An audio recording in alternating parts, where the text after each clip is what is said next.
Most people think they know Lofoten. They've seen the photos, the sharp mountains, the fishing cabins, the beaches that look tropical until you notice the Arctic light. But the real Lofoten isn't a postcard. It's an island chain built by geology, shaped by wind and sea, and lived in by people who have learned to work with whatever the weather gives them. In this film, we'll move slowly through Lofoten, from the bigger picture to the small details. We'll talk about the landscape, the light, and the places travelers come for. But we'll also talk about the parts you only understand when you've actually stood there, waited for the weather to change, and watched the day stretch long into the night. And just so you know who's guiding you, this is me. Here, I am at the edge of the ridge, looking out over Haukland Beach on the hike up toward the mountain Mannen. It is almost midnight, and yet the light is still perfect. That was filmed during the midnight sun, late May 2025. It's one of those moments that makes you forget the time, because the light never really tells you to stop. So, where are we exactly? Lofoten is an archipelago in northern Norway, a chain of islands stretching out into the Norwegian Sea. On a map, it looks like a hook, reaching westward. And what makes it special is how fast the landscape rises from the water. You can be at sea level, then suddenly you're looking straight up at mountains that feel too steep to be real. This is one of the reasons Lofoten looks so dramatic on camera. There's almost no gentle transition.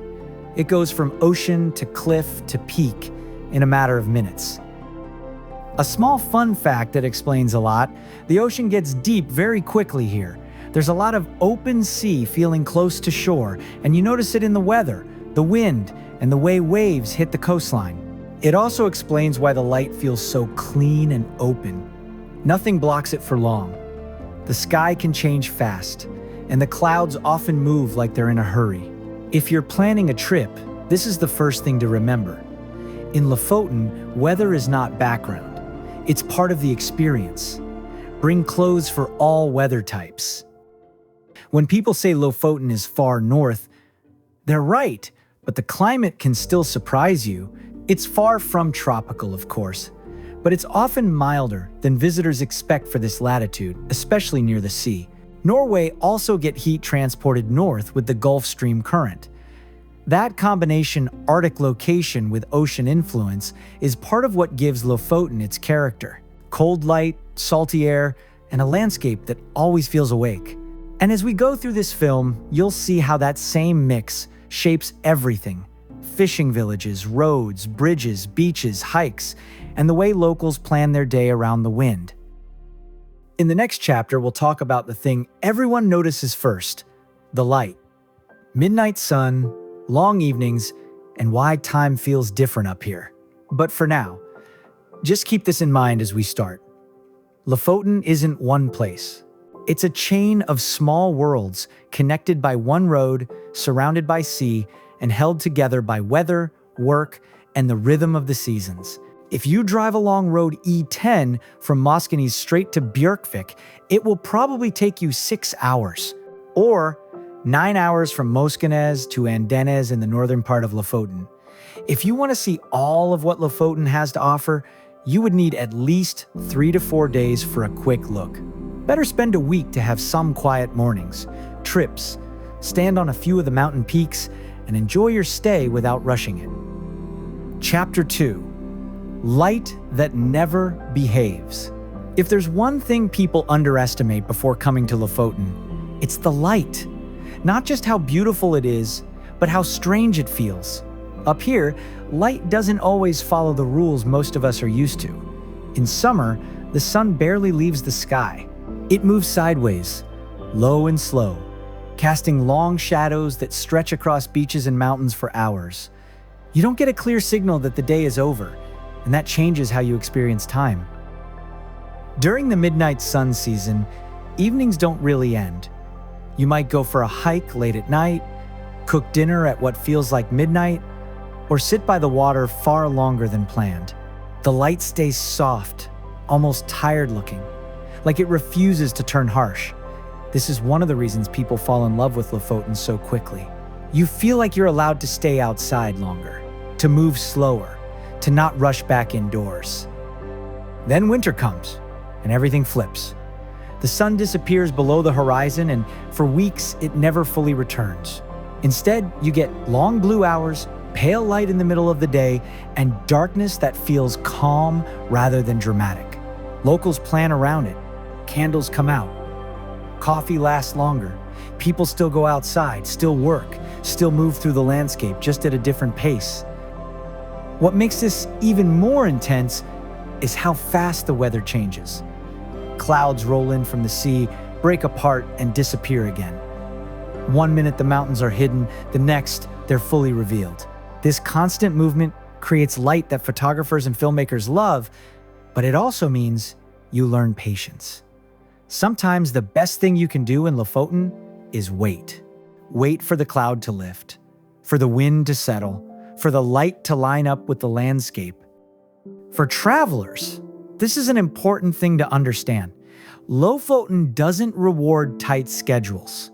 It rewards flexibility. Some of the most memorable moments happen when plans fall apart, when the weather forces you to stop, turn around, or take a longer break than expected. And suddenly, the light does something you didn't plan for.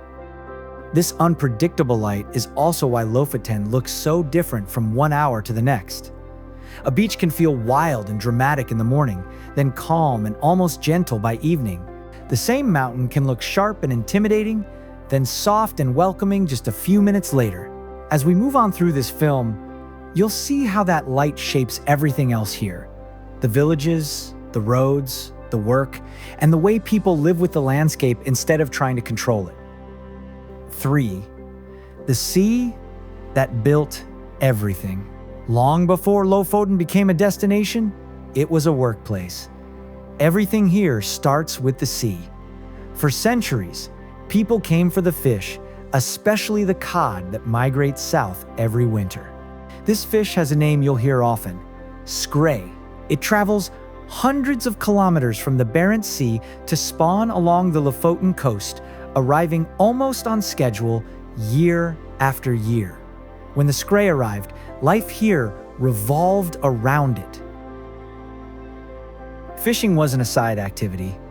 It was the whole economy. During the winter season, small fishing villages filled up with boats and people. Temporary workers came from all over Norway. The coastline turned busy and loud, even in the darkest months. If you visit Lofoten in winter today, especially from February to April, you can still see this rhythm in action. Boats leave early, fish is landed, cleaned, and dried. The smell of salt and cod hangs in the air. One thing many visitors don't realize is how organized this once was. Fishing here followed strict rules, even hundreds of years ago, where you could fish, when you could land, and how the catch was handled all mattered. This structure made Lofoten one of the most important fishing regions in Northern Europe. Dried cod from Lofoten was exported across the continent and helped build cities far away. The small red cabins you see along the shoreline are called rorbuer.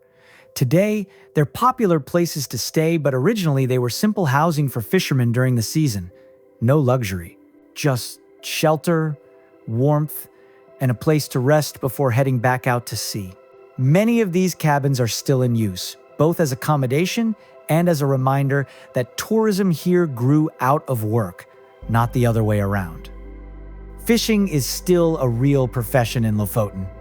It's modern now, with bigger boats, better equipment, and stricter safety standards, but the dependence on weather hasn't changed.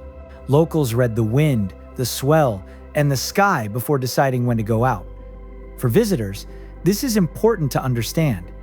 If boats stay in harbor, it's not laziness, it's experience. If you're traveling here and want to see this side of Lofoten, timing matters.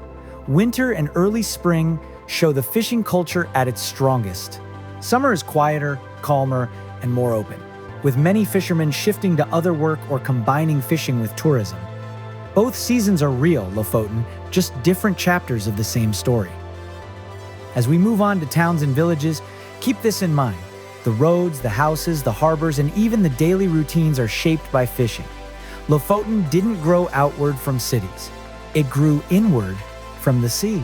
And that connection is still visible if you know what to look for. 4. Getting to Lofoten and why the journey matters. For a place that feels so remote, Lofoten is surprisingly reachable.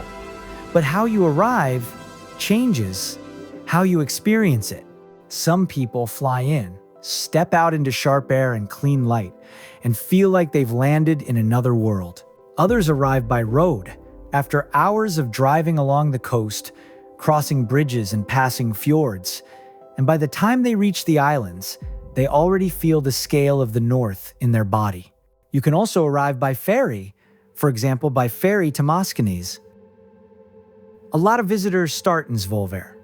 It's often described as the unofficial capital of Lofoten, not because it's huge, but because it's a hub. It has a busy harbor, places to stay, restaurants, tours, and a steady flow of people coming and going. In summer, cruise ships may anchor nearby, and the town can feel suddenly international. Then, in the evening, the light softens, the crowd thins, and Svolvaer returns to something quieter.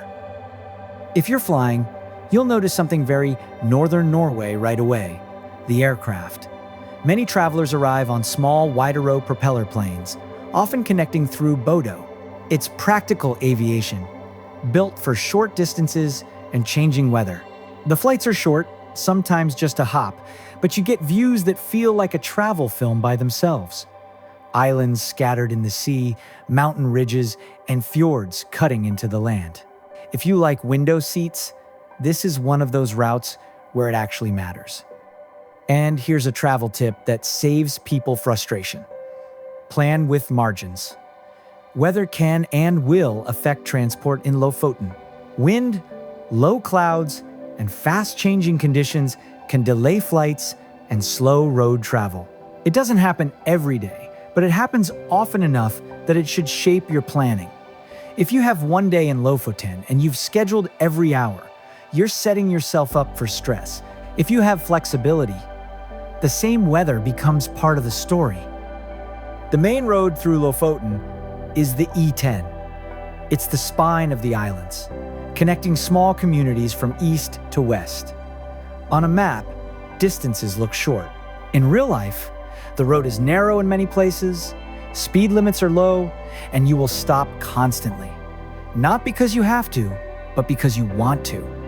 Viewpoints appear out of nowhere. Light changes. A beach suddenly opens up beside the road. Or you'll find yourself slowing down behind cyclists, sheep, or a line of cars where everyone is pulling over to let locals pass. That's normal here. If you want a sense of the scale, here's a simple perspective. Driving from the far south of Lofoten, out at O, and back to the mainland around Bjørkvik can easily take most of a day.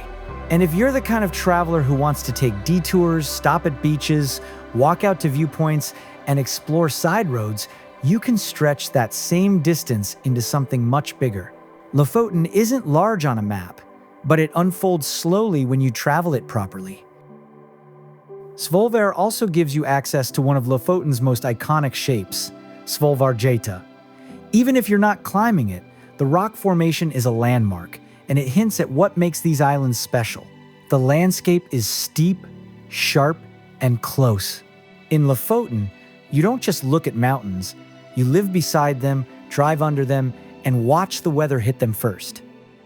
So when people ask, what's the best way to get to Lofoten? The honest answer is, the best way is the way that gives you time. Time to adjust, time to slow down, time to be flexible. Because once you arrive, the real experience isn't checking off locations. It's letting the islands set the rhythm. In the next chapter, we'll begin moving into one of the most photographed places in Lofoten, not because it's perfect, but because it's real. Henningsvaer. Henningsvaer, beauty and balance. Henningsvaer is one of those places that most people recognize before they ever visit. The football field, surrounded by sea and sharp peaks, has traveled the world through photos and short clips. But if you stop there, you miss the point. Henningsvaer isn't a set piece. It's a working fishing village that just happens to sit in a dramatic landscape. The beauty comes from how life fits into the space, not from anything being staged. The village is spread across small islands, connected by bridges that feel almost too narrow for the amount of life passing through them. Fishing boats, delivery trucks, cyclists, tourists, and locals all share the same few roads. On calm days, the water reflects the buildings and the mountains so clearly it feels unreal. On windy days, you're reminded quickly that this is still the open sea, and that everything here depends on weather behaving just enough. Fishing is still part of daily life in Henningsvaer. Boats leave early, return when conditions allow, and the harbor changes character depending on the season. In winter, the focus is on work. In summer, tourism takes over more of the space. Cafes open earlier, kayaks appear in the harbor, art galleries welcome visitors who came for the landscape but stay a little longer than planned. That mix of fishing, village, and creative hub is one of the things that makes Henningsvaer interesting. Artists, photographers, and designers have moved here, drawn by the light and the isolation. At the same time, locals are careful about how much change they welcome. There's a balance to protect. This isn't a place that wants to become a theme park.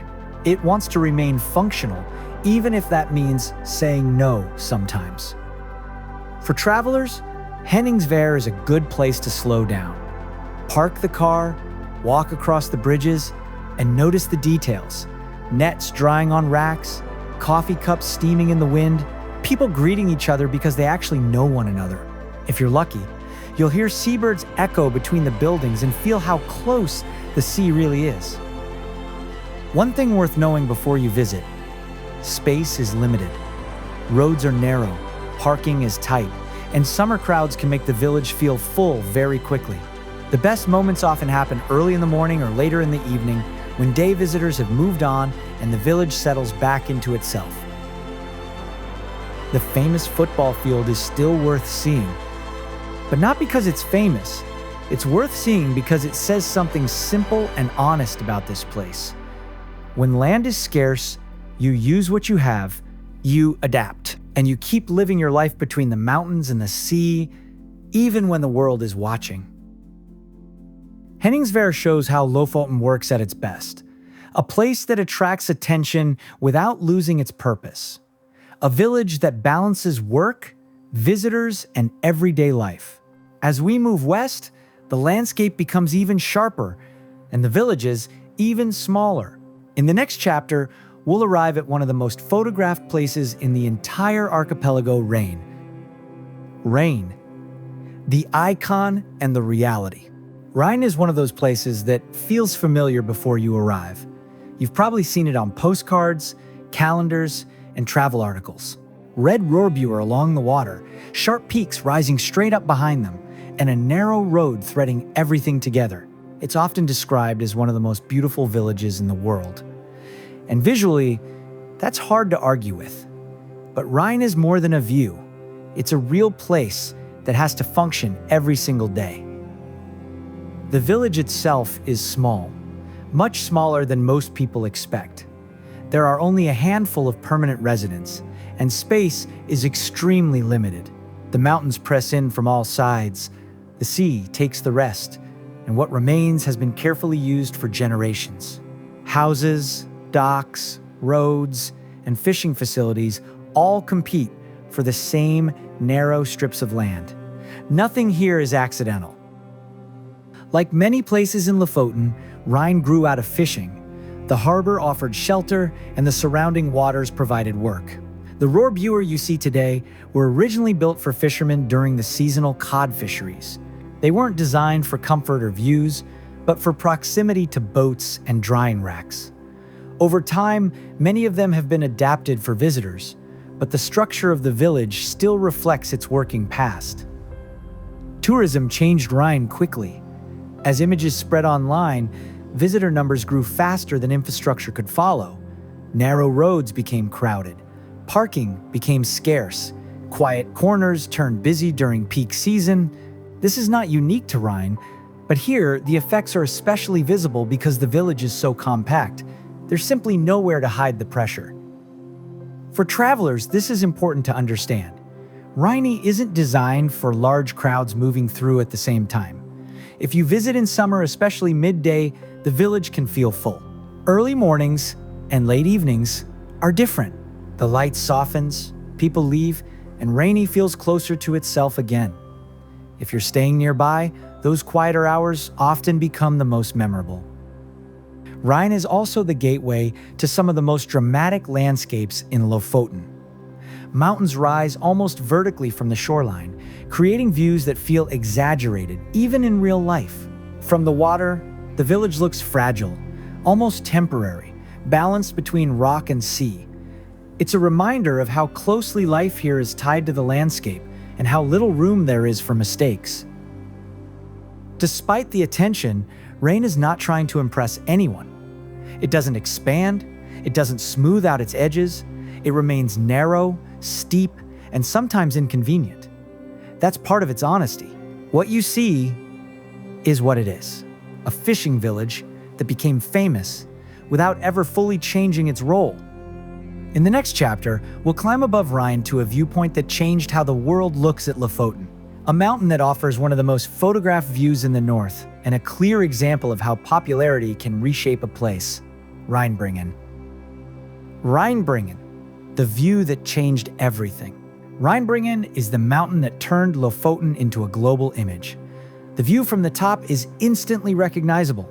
Rhine below, water weaving between islands, and sharp peaks stretching toward the horizon.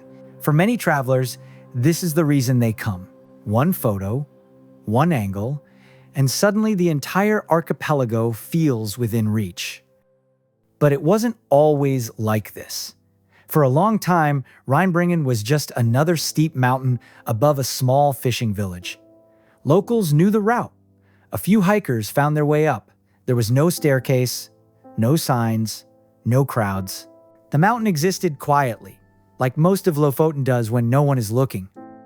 As images spread online, everything changed. The trail became famous almost overnight. Thousands of people started climbing it each summer, often without experience, proper shoes, or understanding of the terrain. The slope is steep, exposed, and unforgiving in bad weather. Accidents increased. Rescue operations became common. Something had to be done. Today, a stone staircase leads most of the way to the top. Built by Sherpas from Nepal, it was designed to reduce erosion and improve safety. It works, but it also changes the experience. The climb is still demanding, but it's more accessible. And with accessibility comes numbers. On busy days, Reinebringen can feel like a queue rather than a hike. This creates a dilemma that shows up across Lofoten. Making places safer often makes them busier. And the busier they get, the more pressure they put on the landscape and nearby communities. Reine is right below the trail, and the village feels the impact directly. Traffic, parking issues, noise, and people walking through private areas without realizing it. If you choose to hike Reinebringen, timing matters. Early mornings and late evenings offer a very different experience than midday. Weather matters even more. Clouds can roll in fast. Wind can make the ridge uncomfortable, and the view you came for may disappear completely, which is part of hiking here. The mountain doesn't owe anyone a panorama. From the top, it's easy to understand why this place became famous. But it's also a good moment to look beyond the photo, to notice how small the village is, how narrow the land is, and how fragile the balance can be when a single viewpoint becomes known to the world. Reinebringen isn't just a hike. It's a lesson in how attention reshapes places. In the next chapter, we'll move away from the vertical drama and out toward the open coast to beaches where mountains meet sand and where the rhythm of Lofoten slows down again. Haukland and Uttakleiv. Arctic beaches where mountains meet sand. When people think of beaches, they usually imagine warm air, palm trees, and shallow water. Haukland and Uttakleiv break that idea instantly. Here, white sand curves between dark, sharp mountains. The water is clear, often turquoise on calm days and cold year-round. It's not a beach that invites you to stay comfortable. It invites you to stay present. Haukland Beach is one of the most accessible beaches in Lofoten, which is part of why it's so well known. A short drive brings you almost directly to the shoreline. On a good day, the light settles gently over the bay, and the mountains frame the beach-like walls in a natural amphitheater. It's dramatic, but also surprisingly calm when the wind drops. For travelers, this is a place to slow down. People walk barefoot in the sand, sit with coffee facing the sea, or hike up the surrounding hills for a wider view. Swimming happens too, usually very briefly. The water rarely gets warm, but on summer days you'll still see people jumping in, laughing, and running back to shore. It's less about comfort and more about the moment. Just beyond Haukland, through a narrow tunnel, lies Uttakleiv Beach. It feels more exposed, more raw. Waves hit the shore with more force, and the landscape opens directly toward the Atlantic. This is one of the best places in Lofoten to experience changing weather. One moment, it's calm and reflective. The next, wind and waves take over completely. Uttakleiv is also a favorite spot for photographers and for watching the midnight sun. When conditions are right, the sun drifts low over the horizon and stretches time in strange ways. There's no rush here. People sit quietly, wrapped in jackets, watching light slide across the sea while the mountains behind them slowly lose contrast. A practical note for visitors: these beaches are powerful places. Weather changes quickly, wind can arrive without warning, and currents can be strong. If you swim, read the conditions carefully and never assume calm water means safe water. Respect is part of enjoying these places properly. Haukland and Uttakleiv show one of Lofoten's clearest contrasts: soft sand and hard rock, stillness and movement, invitation and warning at the same time. They remind you that nature here isn't built for convenience, it's built on its own terms. And once you accept that, the experience becomes much richer. From these open beaches, we move toward a different kind of landscape: wider horizons, lower hills, and a sense of space that feels almost unexpected in Lofoten. In the next chapter, we head north to Gimsoy, where Lofoten opens up after the steep mountains and tight villages farther south. Gimsoy feels different almost immediately.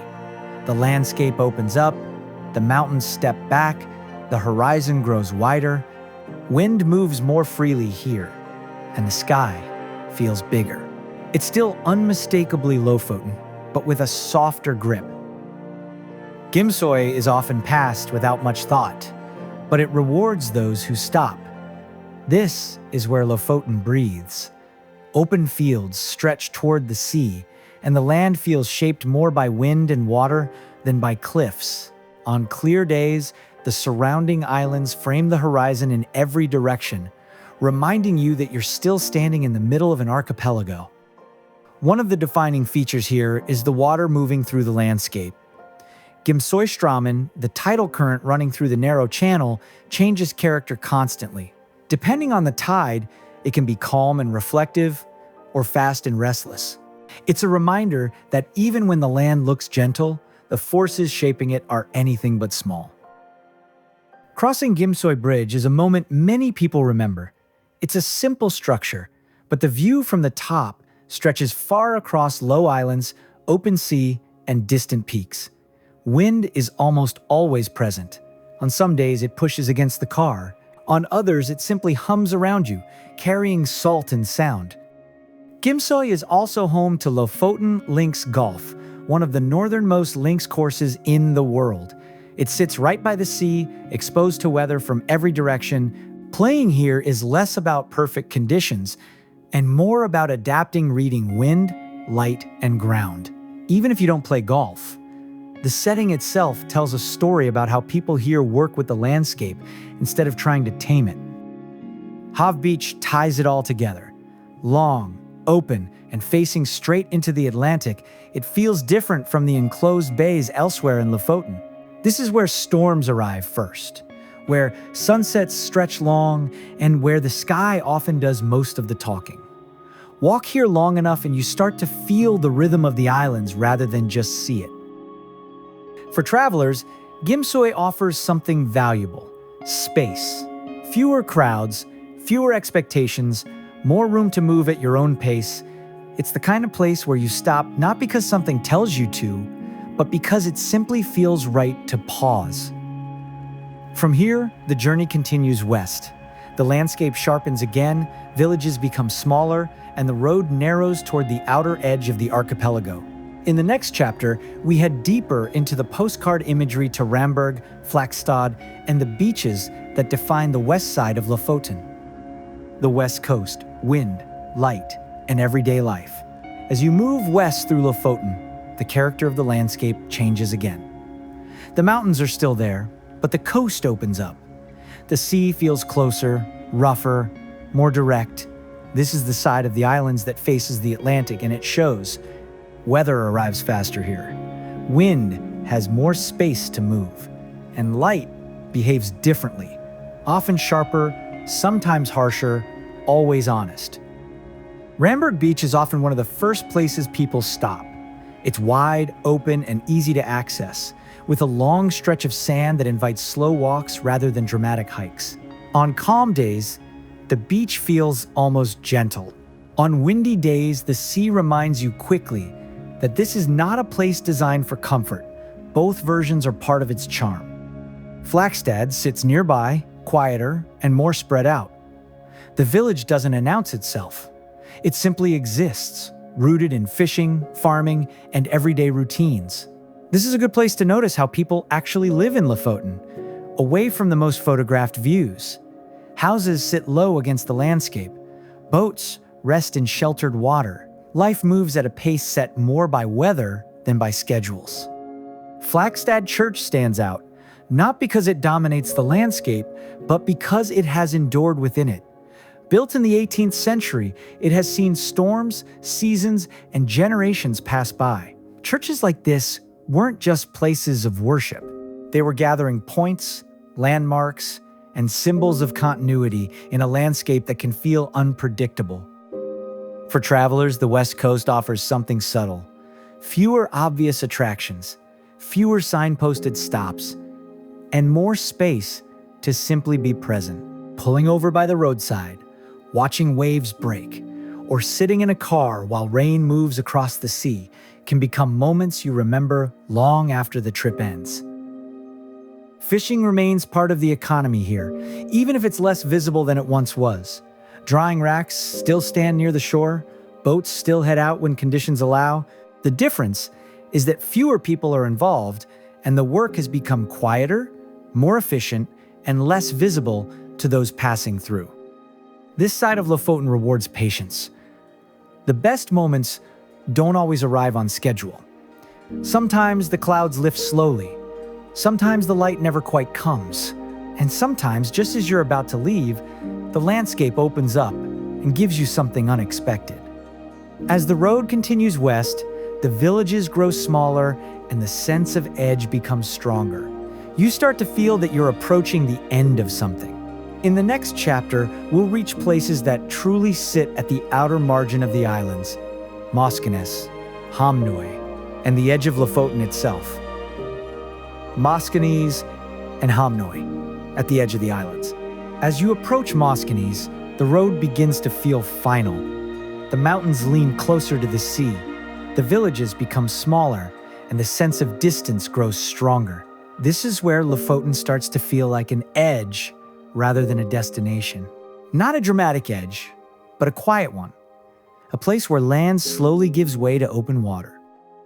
Hamnoy is one of the most photographed places in Lofoten. The red rorbuer sit tightly together, framed by steep peaks and crossed by a single bridge. From almost any angle, the view feels carefully composed, even though nothing here was designed for beauty. It was designed for survival, for shelter, for proximity to fishing grounds. What many people don't realize is how exposed this place really is. Wind moves through the narrow channels with force. Storms arrive fast. In winter, waves can crash close enough to spray the road. Even in summer, Weather shifts can change the mood in minutes. This is not a fragile place, but it demands respect. Moskenes itself is quieter, more functional. Ferries arrive and depart, linking the islands to the mainland and further south. People wait, cars line up, and the rhythm of travel becomes visible. This is not a place you rush through. Weather and schedules decide when you move, not impatience. Fishing still defines much of what you see here, even if you don't notice it at first. Drying racks stand empty or full depending on the season. Boats are tied securely, always ready to move when conditions allow. The connection between sea and work is direct and ongoing. Standing here, it's easy to understand why Lofoten has always been both generous and demanding. The sea provides, but only on its terms. The land offers shelter, but never comfort without effort. Life at this edge requires attention, planning, and a willingness to wait. For visitors, this part of Lofoten often marks a pause. You've reached the end of the road, and there's nowhere left to go except back the way you came. That creates a rare moment of stillness. No next stop, no shortcut, just the awareness of where you are. From here, the story turns inward again, away from roads and villages, toward movement on water and experiences that can't be reached by car. In the next chapter, we leave the asphalt behind and explore Lofoten from the sea. Life on the water, between cliffs and currents. To really understand Lofoten, you have to leave the road. From the water, the islands reveal a different rhythm. Cliffs rise straight up from the sea. Sounds change, wind feels sharper, and distances suddenly make more sense. This has always been a place understood best by boat. Kayaking here is slow and quiet. You move at the pace of your own strokes, close enough to hear water drip from rock and seabirds echo under overhangs. From this angle, villages feel smaller, and the mountains feel taller. It's not about covering distance. It's about being present between land and sea. RIB boats offer the opposite experience, fast, loud, and direct. They skim across the water, weaving between islands and skerries, opening up large areas in a short amount of time. For many visitors, this is their first real sense of how spread out Lofoten actually is and how exposed the coastline can be. Sea eagles are often part of these trips. Massive birds, wings stretched wide, riding air currents with effortless control. Seeing one up close leaves a strong impression. They are not rare here, but they never feel ordinary. They belong to this landscape in a way that feels ancient and unquestioned. Fishing is still part of daily life on the water. Modern boats, efficient equipment, and careful planning have replaced much of the hard manual labor of the past, but the dependence on weather remains. Decisions are still shaped by wind, tide, and visibility. Technology helps, but it doesn't remove uncertainty. For travelers, being on the water adds perspective. You start to understand why settlements are placed where they are, why some places grew and others didn't. Shelter, access, and depth matter more than views. What looks dramatic from land often looks practical from the sea. There's also a quiet respect that develops out here. For the distances, for the cold, for how quickly conditions can change. People who work on the water don't fight the environment. They read it, adjust to it, and wait when needed. As the journey comes back toward land, one thing becomes clear. Lofoten is not defined by a single viewpoint or activity. It's defined by movement between islands, between seasons, between stillness and force. In the final chapter, we'll step back and look at what all of this adds up to. What Lofoten leaves behind. After spending time in Lofoten, something shifts quietly, not in a dramatic way, but in how you notice things. Distances feel different. Silence feels fuller. You start paying attention to light, wind, and pauses in a way that follows you even after you leave. This place isn't just about icons and viewpoints. It's about movement and patience, about waiting for weather to pass, about understanding that plans change, and that sometimes the best moments arrive when nothing goes according to schedule.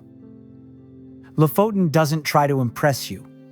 It doesn't smooth out its edges or explain itself. Roads stay narrow, weather stays unpredictable, mountains stay close, and life continues between it all, shaped by the same forces that shaped it generations ago. For the people who live here, this is not scenery. It's home, it's work, routine, responsibility, and pride. Tourism has become part of the picture, but it hasn't replaced the deeper structure. Fishing still matters. Weather still decides. The sea still sets the tone. For visitors, Lofoten offers something rare, a chance to slow down without being told to, a reminder that not everything needs to be optimized or rushed, that beauty doesn't need constant explanation. Sometimes it's enough to stand still and let the place do the talking. If you come here, come with time, come with curiosity, and come ready to adapt. You won't see everything. You're not supposed to. Lofoten isn't something you complete. It's something you experience in pieces. And when you leave, what stays with you isn't just the images. It's the feeling of scale, of space, of being small in a landscape that doesn't ask anything of you except respect. This was my journey through Lofoten. Thank you for coming along. If you enjoyed this film, I'd really appreciate a like, a comment, and a subscription. It helps more than you might think. And if you have questions, thoughts, or places you'd like to see next, leave them below. See you in the next one.